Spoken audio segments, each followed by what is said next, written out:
વિદ્યાર્થી મિત્રો, કિશોર ભોગાઈતાના આપ સૌને નમસ્કાર। આપણે આગલા વિડીયોમાં જોયું કે આર્થિક વિકાસ એટલે શું, આર્થિક વિકાસનો અર્થ, અને ત્યારબાદ આપણે જોયું કે આર્થિક વૃદ્ધિ અને આર્થિક વિકાસ વચ્ચેનો તફાવત। તો વિદ્યાર્થી મિત્રો, તમને બરાબર યાદ હશે કે આર્થિક વિકાસ એટલે શું, તો કે અગાઉની તુલનાએ દેશમાં રાષ્ટ્રીય આવક વધવાથી માથાદીઠ આવકમાં વધારો થતા જીવન ધોરણમાં એટલે કે પ્રજાના જીવન ધોરણમાં જે સુધારો થાય છે તેને આર્થિક વિકાસ કહે છે। ત્યારબાદ આપણે જોયું હતું આર્થિક વિકાસ અને આર્થિક વૃદ્ધિ વચ્ચેનો તફાવત। તો આર્થિક વિકાસ વિશે તો આપણે જોઈ લીધું, તો આર્થિક વૃદ્ધિ એટલે શું? તો કે આર્થિક વૃદ્ધિ એટલે કે રાષ્ટ્રના કુલ ઉત્પાદનમાં જે વધારો થાય છે તેમને આર્થિક વૃદ્ધિ કહે છે। એટલે જે વિકસિત દેશો છે એ માત્ર પરિમાણાત્મક એટલે કે ઉત્પાદનના કુલ જથ્થાને જ ધ્યાનમાં લે છે, જ્યારે આર્થિક વિકાસમાં આપણે જોયું હતું કે અહીં તો ઘણા બધા ફેરફારો થાય છે, ખેતીમાં નવા નવા સંશોધન થાય છે, પરિણામે દેશનો આર્થિક વિકાસ છે એ ઝડપી બને છે। તો આજના વિડીયોમાં આપણે જોવાનું છે વિકાસશીલ અર્થતંત્રના લક્ષણો। તો મિત્રો, આપણે આગલા વિડીયોમાં પણ જોયું હતું કે વિશ્વના જે દેશો છે આ દેશોને અર્થશાસ્ત્રના અભ્યાસમાં બે વિભાગમાં વહેંચવામાં આવે છે। પહેલું વિકસિત દેશો અને બીજું વિકાસશીલ દેશો। અગાઉ આપણે વિકાસશીલ દેશો માટે અલ્પ વિકસિત દેશ એવો શબ્દ વપરાતો હતો, પરંતુ જે દેશ ખરેખર વિકાસ કરી રહ્યો છે તો એ દેશને આપણે અલ્પ વિકસિત કેમ કહેવાય? ધારો કે સ્વતંત્રતા પછી આપણો દેશ અલ્પ વિકસિત હતો, તો શું આજે એને અલ્પ વિકસિત કહેવો? એટલા માટે એ શબ્દ યોગ્ય ન હોવાથી એમના માટે વિકાસશીલ એવો શબ્દ છે એ વાપરવામાં આવે છે। હવે આપણો જે પ્રશ્ન છે એ વિકાસશીલ અર્થતંત્રના લક્ષણો। તો વિકસિત દેશો એટલે શું? તો કે ઓલરેડી જેનો વિકાસ થઈ ગયેલો છે, જેનો આર્થિક વિકાસ સારા પ્રમાણમાં થયો છે તેને વિકસિત દેશો કહેવામાં આવે છે। આ દેશો મોટે ભાગે બધા ધનિક જ હોય છે, અને આ ધનિક દેશો જે વિશ્વમાં છે એમાં America, England, Japan, Canada, France વગેરેનો સમાવેશ થાય છે કે જે બધા છે વિકસિત દેશો છે। અને વિકાસશીલ દેશો કે જે વર્તમાન સમયમાં વિકાસ કરી રહ્યા છે એને વિકાસશીલ દેશો કહેવામાં આવે છે કે તેઓ મોટે ભાગે ગરીબ દેશો હોય છે। આ ગરીબ દેશોમાં આપણો દેશ ભારત, પાકિસ્તાન, નેપાળ, બાંગ્લાદેશ વગેરે જેવા દેશોનો સમાવેશ થાય છે। તો મિત્રો, તમે જોયું કે વિશ્વના દેશોને બે વિભાગમાં વિભાજિત કરવામાં આવે છે, વિકસિત અને વિકાસશીલ દેશો।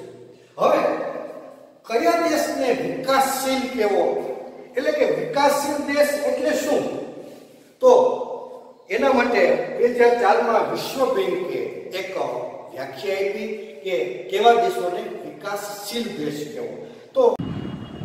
તો જે દેશોના લોકોની માથાદીઠ આવક $735 કરતા ઓછી હોય તેને વિકાસશીલ અર્થતંત્ર કહે છે। તો ઈસવીસન 2004માં વિશ્વ બેંકે આ વ્યાખ્યા આપી છે। હવે વિદ્યાર્થી મિત્રો, તમને વિશ્વના દેશો અને બીજી બાજુ તે દેશોના લોકોની માથાદીઠ આવક એનું જો તમને લિસ્ટ આપવામાં આવે, એમની યાદી આપવામાં આવે તો તમે હવે જોઈ શકો છો, તમે કહી શકો કે આ યાદીમાં આટલા દેશો છે એ વિકાસશીલ છે અને આટલા દેશો છે તે વિકસિત છે। તો મિત્રો, તમે વિકાસશીલ દેશની વ્યાખ્યા કરી। હવે આપણે લક્ષણો જોશું। લક્ષણો કોના? તો કે વિકાસશીલ દેશોના। તો આપણે જોયું કે વિશ્વમાં ઘણા બધા દેશો છે એ વિકાસશીલ છે, મોટે ભાગે બધા દેશના લક્ષણો સમાન જોવા મળે છે. એટલા માટે આપણે કદાચ વાર્ષિક પરીક્ષામાં 3 ગુણનો ક્વેશ્ચન પૂછાઈ શકે કે વિકાસશીલ અર્થતંત્રના લક્ષણો.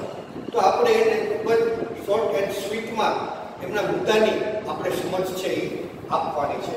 તો વિકાસશીલ અર્થતંત્ર કેવા લક્ષણો ધરાવે છે?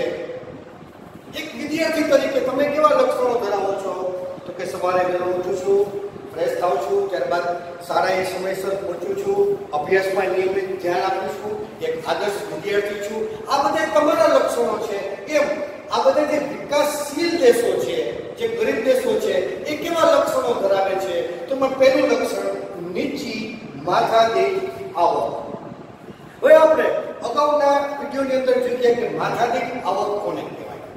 કે રાષ્ટ્રીય આવકને દેશની વસ્તી વડે ભાગતા જે અંક મળે તેને માથાદીઠ આવક કહે છે.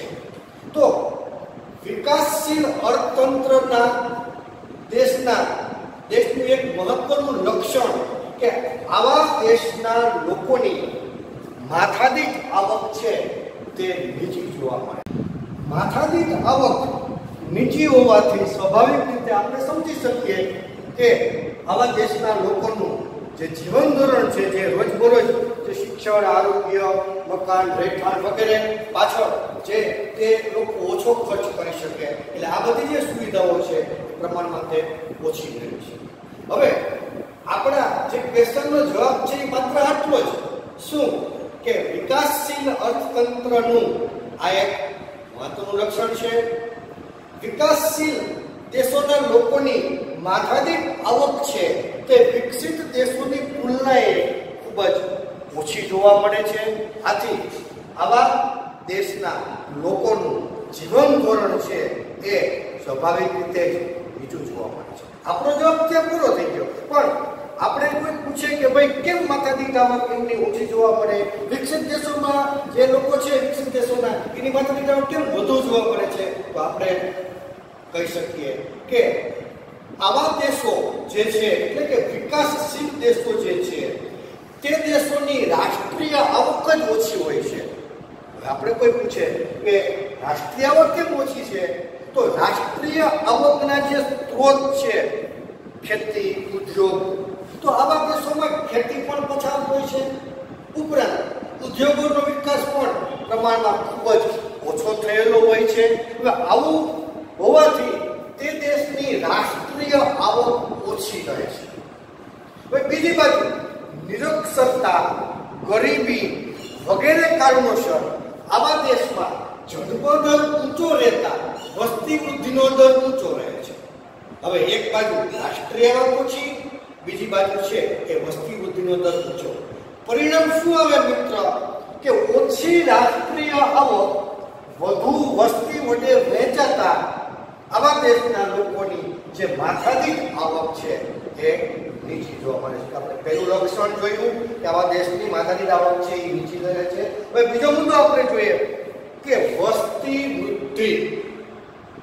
તો અહીં પણ આપણે એમ જ કહી શકીએ કે વિકાસશીલ અર્થતંત્રનું આ પણ એક અગત્યનું લક્ષણ છે કે વિકાસશીલ દેશોમાં વસ્તી વૃદ્ધિનો દર ખૂબ જ ઊંચો જોવા મળે છે. તમે જોઈ શકો છો કે 2% પણ વધુ દરે વિકાસશીલ દેશોમાં વસ્તી વધે છે. હવે આપણે કોઈ પૂછે કે ભાઈ ત્યાં એટલે કે વિકાસશીલ દેશોમાં વસ્તી વૃદ્ધિ દર કેમ ઊંચો જોવા મળે છે? તેના માટે આપણે હમણાં આગળ પણ જોયું કે આવા દેશોમાં ગરીબી, નિરક્ષરતા વગેરે કારણોસર જન્મદર ઊંચો જોવા મળે છે. એટલે કે જન્મનાર બાળકોની સંખ્યા વધુ જોવા મળે છે. જ્યારે બીજી બાજુ આપણે જોઈએ તો આવા દેશોએ ખાસ કરીને સ્વતંત્રતા પછી, આપણે ભારતનું ઉદાહરણ લઈએ તો સ્વતંત્રતા પછી આપણે આરોગ્ય ક્ષેત્રે એટલે કે તબીબી ક્ષેત્રે સારા એવા પ્રમાણમાં વિકાસ કરેલો છે. પરિણામે આરોગ્ય વિષયક સુવિધાઓ છે વધી છે. જેમ કે ઘણા બધા રોગો અગાઉ થતા, તો એ રોગોની મોટાભાગની દવાઓ છે અત્યારે શોધાઈ ગઈ છે. એટલા માટે મૃત્યુદર છે એ ઘટ્યો. આપણે જોઈ શકીએ છીએ કે વર્તમાન સમયમાં જે કોરોના રોગની જે પરિસ્થિતિ છે તો કેટલી અંશે વિફરેલો છે એ રોગ. આમ છતાં આપણે ગુજરાત, મહારાષ્ટ્ર તો એમાં આરોગ્ય વિષય કેટલી બધી સુવિધાઓ આ બધા લોકોને સારવાર છે આપવામાં આવે છે. તેમજ ભલે હજી દવાઓ નથી શોધાણી, આમ છતાં જે કેસો વધે છે એની સામે ઘણા બધા સાજા પણ થાય છે. તો એ આપણે આરોગ્ય ક્ષેત્રે પ્રગતિ કરી આપણે એમ કહી શકીએ. તો વસ્તી શા માટે વધે છે કે આવા દેશોમાં જન્મદર ઊંચો જોવા મળે છે. જ્યારે બીજી બાજુ આરોગ્યનો વિકાસ થતા, તબીબી ક્ષેત્રે વિકાસ થતા મૃત્યુદર છે એ ઘટ્યો, પરિણામે વસ્તી વૃદ્ધિનો દર છે એ ઊંચો જોવા મળે છે. જે આપણે સેકન્ડ મુદ્દો જોયો. હવે આપણે ત્રીજો મુદ્દો જોઈએ, કૃષિ ક્ષેત્ર પર અવલંબન. કૃષિ ક્ષેત્ર પર અવલંબન એટલે કે આવા દેશો એટલે કે વિકાસશીલ દેશોનું આ પણ એક મહત્વનું લક્ષણ છે કે આ દેશમાં રહેતા મોટા ભાગના લોકો કૃષિ પર નિર્ભર હોય છે. કારણ કે કૃષિ સિવાયના જે અન્ય ક્ષેત્રો છે, ખાસ કરીને ઉદ્યોગો, તો આનો વિકાસ છે એ પ્રમાણમાં ખૂબ જ ઓછો થયેલો છે. માટે મોટાભાગની વસ્તી છે તે કૃષિ ક્ષેત્ર પર જ અવલંબિત હોય છે. અહીંયા આપણે જોઈ શકીએ છીએ કે લગભગ દેશની 60% વસ્તી ખેતી ક્ષેત્રમાં રોકાયેલી છે અને આ 60% લોકોને કૃષિ છે એટલે કે ખેતી છે એ રોજગારી પૂરી પાડે છે. અને દેશની જે કુલ રાષ્ટ્રીય આવક છે, આ રાષ્ટ્રીય આવકમાં કૃષિ ક્ષેત્રનો જે હિસ્સો છે તે 25% જેટલો છે.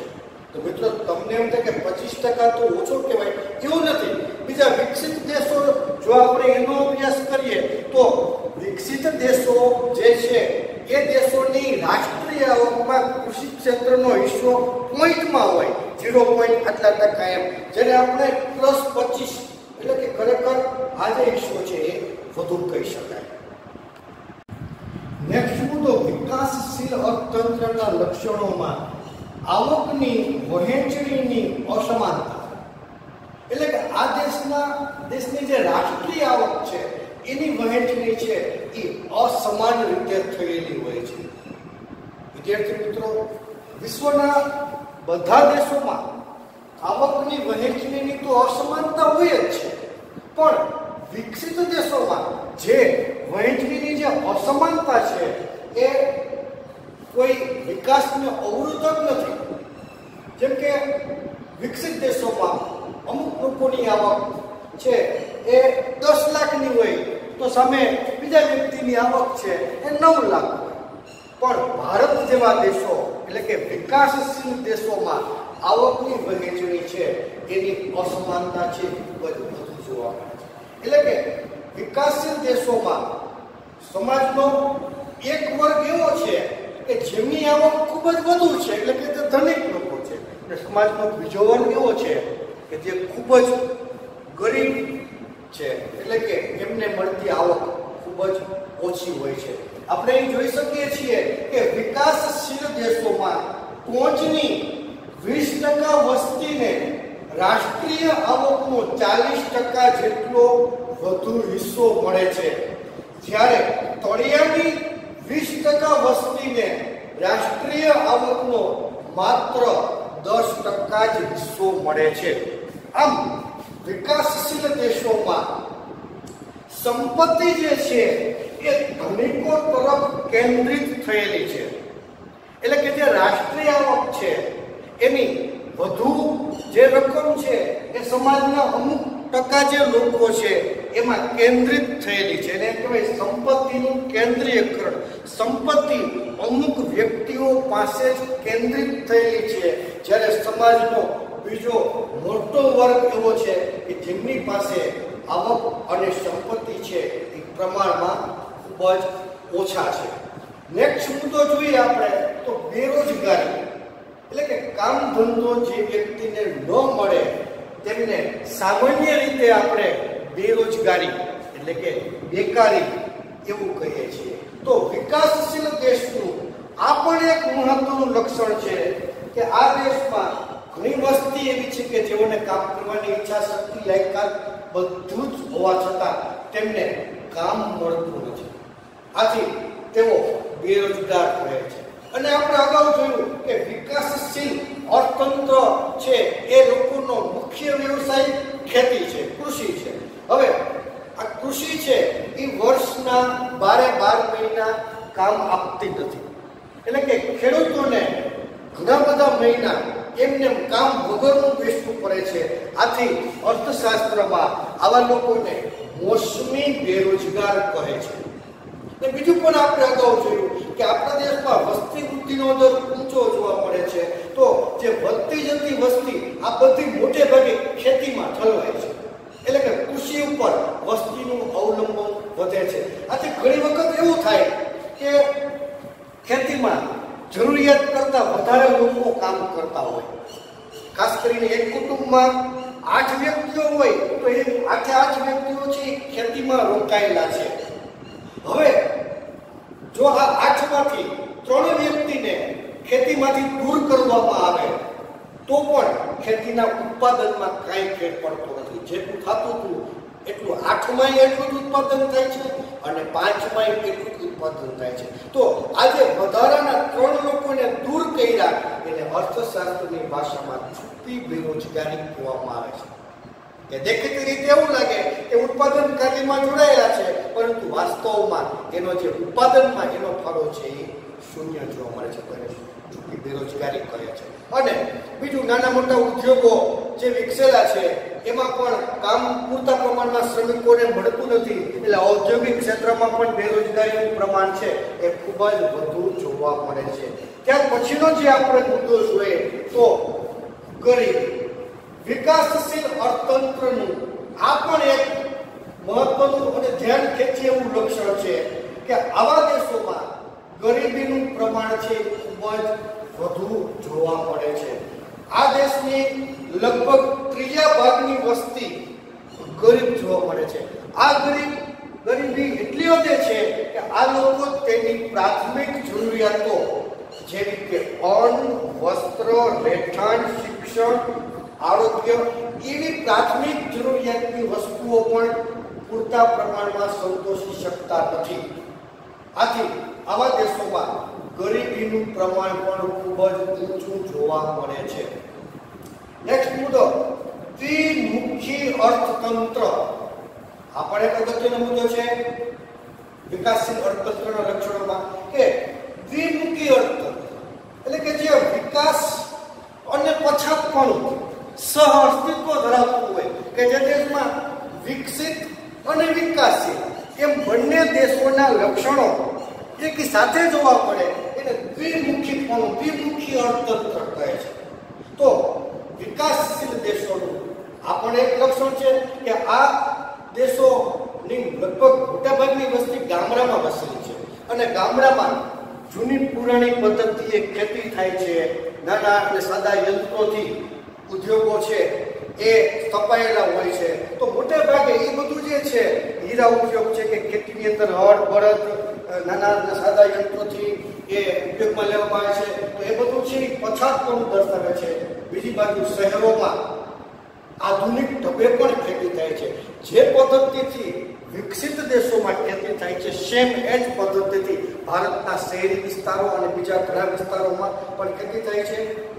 એક બાજુ અહીં સાદા અને નાના યંત્રોથી ચાલતા એવા પછાત ઉદ્યોગો પણ જોવા મળે છે. બીજી બાજુ આવા દેશોમાં આધુનિક વિકસિત દેશોમાં જે ઉદ્યોગો છે જે પદ્ધતિથી વિકસિત દેશોમાં ઉત્પાદન થાય છે સેમ એ જ પદ્ધતિથી એવા ઉદ્યોગો સેમ એ જ પદ્ધતિથી ઉત્પાદન કરતા એવા ઉદ્યોગો ભારતમાં પણ છે. ટાટા, બિરલા જેવા અનેક ઉદાહરણો આપણે આપી શકીએ. એટલે કે વિકાસ જોવા મળે છે અને બીજી બાજુ પછાતપણું પણ જોવા મળે છે. એક બાજુ ગ્રામીણ વિસ્તારમાં લોકો અંધશ્રદ્ધા અને રૂઢિચુસ્ત જોવા મળે છે, તો બીજી બાજુ વૈજ્ઞાનિક પદ્ધતિ અને આધુનિક માનસ ધરાવતા એવા લોકો શહેરી વિસ્તારમાં પણ જોવા મળે છે. એટલે કે આવા દેશોનું એક ખાસિયત થઈ કે અહીંયા દ્વિમુખી ગુણ અહીંયા જોવા મળે છે. નેક્સ્ટ મુદ્દો આપણે જોઈએ તો પાયાની અપર્યાપ્ત સેવાઓ. તો જે માનવીની જે મૂળભૂત જે જરૂરિયાતો છે એમાં ખાસ કરીને અન્ન, વસ્ત્ર અને રહેઠાણ તો ઠીક, પણ સાથે સાથે બેંક, રેલવે, વાહન વ્યવહાર, સંદેશા વ્યવહાર, તો આ બધી જે સેવાઓ છે એનો વિકાસ આવા વિકાસશીલ દેશોમાં થયેલો તો છે, પણ વસ્તીના પ્રમાણમાં આવી જે પાયાની સુવિધાઓ છે એ ખૂબ જ ઓછા પ્રમાણમાં વિકસેલી જોવા મળે છે. એટલે પાયાની અપર્યાપ્ત સેવાઓ, બેંક, વાહન વ્યવહાર, સંદેશા વ્યવહાર, આવી સેવાઓનો વિકાસ ઓછો થયેલો હોવાથી સ્વાભાવિક રીતે દેશનો આર્થિક વિકાસ છે એ પણ ઝડપી બની શકતો નથી. એટલા માટે એમ કહી શકાય કે પાયાની અપર્યાપ્ત સેવાઓને કારણે આવા દેશો છે એ આર્થિક વિકાસ ઝડપી બની શકતો નથી, તેથી તે આર્થિક વિકાસને અવરોધક છે. હવે મિત્રો આપણે વિકાસશીલ અર્થતંત્રનો છેલ્લો મુદ્દો જોઈએ તો આંતરરાષ્ટ્રીય વ્યાપારનું માળખું.